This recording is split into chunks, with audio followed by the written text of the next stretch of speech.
खाकर जीना पड़ेगा। तो मैं क्या करूं भाग्यवान, तुम ही बताओ। लकड़ियां काटने बेचने के अलावा और मैं कर ही क्या सकता हूँ। आप राजा के पास क्यों नहीं जाते? वह जरूर आपको कोई न कोई काम अवश्य दे देंगे। यदि आप मेरी मानो तो आपको कल सुबह राजा के पास जाना चाहिए।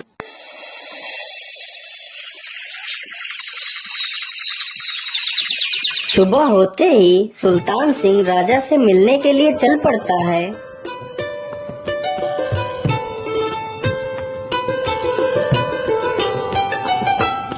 अरे भाई, मैं राजा से मिलना चाहता हूँ, कृपया मुझे राजा से मिलने दिया जाए।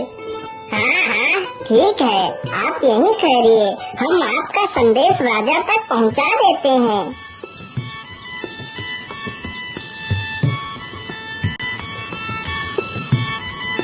बोलिए सैनिक, क्या बात है? महाराज, द्वार पर एक व्यक्ति आया है जो आपसे मिलने की अनुमति चाहता है। ठीक है सैनिक, उसे अंदर लेकर आओ।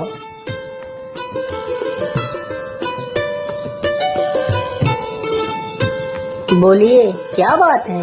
कौन हो तुम और मुझसे क्यों मिलना चाहते हो? महाराज, मेरा नाम सुल्तान है। मैं आपके राज्य में ही रहता हूँ। महाराज, मैं आपके यहाँ कुछ काम करना चाहता हूँ। यदि कुछ काम मिल जाता तो आपकी बहुत दया हो जाती मुझ पर। लेकिन सुल्तान, तुम क्या काम कर सकते हो? महाराज, आप जो भी कार्य मुझे देंगे मैं उसे पूरी ईमानदारी के साथ करूँगा।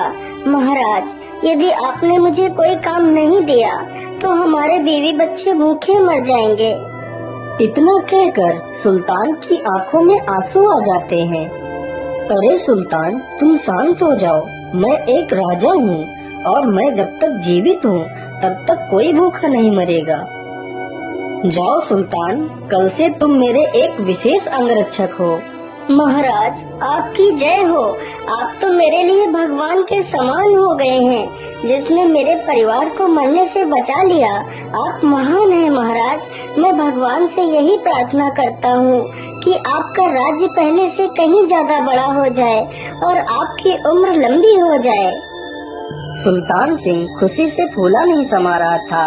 अगले दिन से ही सुल्तान सिंह राजा का एक विशेष अंगरक्षक बन गया था।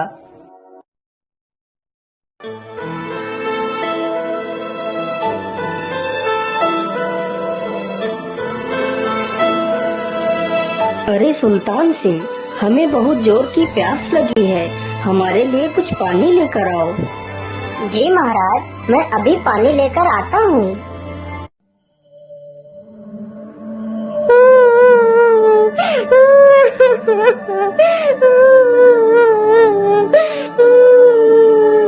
अरे, यह रोने की आवाज कहाँ से आ रही है?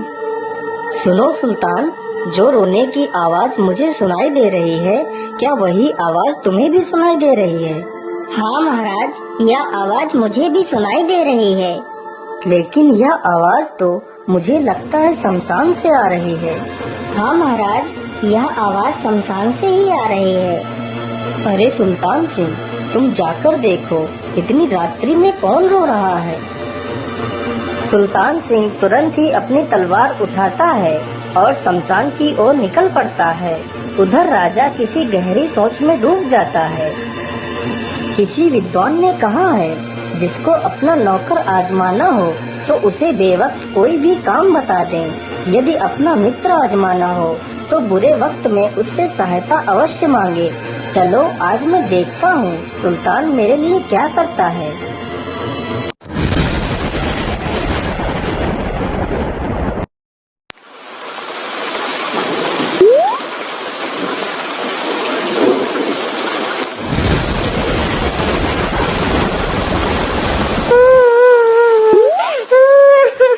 जैसे ही सुल्तान सिंह शमशान में पहुंचता है तो उसने देखा कि सामने एक सुंदर स्त्री बहुत ही बढ़िया जेवर पहनकर रो रही है।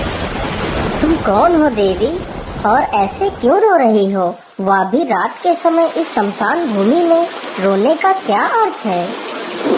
देखो राजा के सिपाही, मैं राजा मान सिंह के घर की लक्ष्मी हूँ मगर इस समय राजा पर भारी संकट आने वाला है, जिसके कारण वह 1 महीने में ही मर जाएंगे।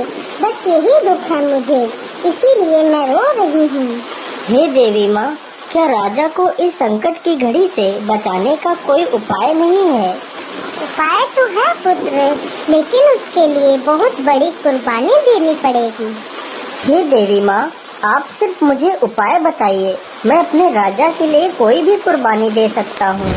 देखो पुत्र, यदि तुम वास्तव में अपने राजा का जीवन चाहते हो तो गांव के बाहर जो देवी माँ का मंदिर है उसमें जाकर अपने बेटे की बलि चढ़ा दो। ऐसा करने से राजा की आयु 100 साल बढ़ जाएगी। उस औरत के मुंह से यह बात सुनते ही सुल्तान भाग खड़ा हुआ और पीछे पीछे वह राजा भी साये की तरह चल रहा था। राजा यह देखना चाहता था कि उसका विशेष अंगरक्षक उसके लिए क्या कर सकता है। सुल्तान सिंह घर पहुंचकर अपनी पत्नी को सारी कहानी बताता है। तभी उसकी पत्नी अपने पुत्र के ऊपर हाथ फेरते हुए कहती है, बेटा, हमारे राजा का जीवन खतरे में है। वह सिर्फ इसी घाट में बच सकते हैं। यदि तुम्हारी बलि उस मंदिर में चढ़ाई जाए, बोलो पुत्र, तुम इस बारे में क्या कहना चाहोगे? माँ, एक तो माता पिता का हुक्म है, दूसरे हमारे राजा का जीवन संकट में है, तथा तीसरा यह शरीर देवी माँ को अर्पण होगा। इससे ज्यादा सौभाग्य की बात मेरे लिए और क्या हो सकती है? पिताजी, आप जल्दी चलिए, कहीं हमारे राजा पर कोई संकट न आ जाए। इतना कहकर चारों देवी माँ के मंदिर में पहुँचते हैं। हे माँ आदिशक्ति, देखो मैं अपने पुत्र की बलि इसलिए दे रहा हूँ ताकि हमारे राजा का जीवन और भी लंबा हो जाए। हे माँ आदिशक्ति, आप मेरे पुत्र की जान ले लीजिए, उसके बदले हमें राजा के प्राण लौटा दीजिए। इतना कहकर सुल्तान सिंह अपनी तलवार निकालता है और जैसे ही वह अपने पुत्र को मारने के लिए आगे बढ़ता है। रुक जाओ सुल्तान, तुम ये क्या कर रहे हो? तुम अपने ही हाथों से अपने पुत्र को मार रहे हो। अरे महाराज, आप यहाँ? महाराज, मैं अपने पुत्र का बलिदान आपके प्राण बचाने के लिए ही कर रहा हूँ। मैं सब कुछ जानता हूँ मित्र, तुम मेरे प्राण बचाने के लिए अपने पुत्र की कुर्बानी दे रहे हो, लेकिन मित्र, यह सब कुछ मैंने ही किया है। मैं देखना चाहता था मेरा अंगरक्षक मेरे लिए क्या कर सकता है, लेकिन तुम मेरे विश्वास पर खरे उतरे हो मित्र, तुम महान हो। आज से मैं तुम्हें अपना आधा राज्य देता हूँ। तुम हमारे सबसे अच्छे मित्र बन चुके हो।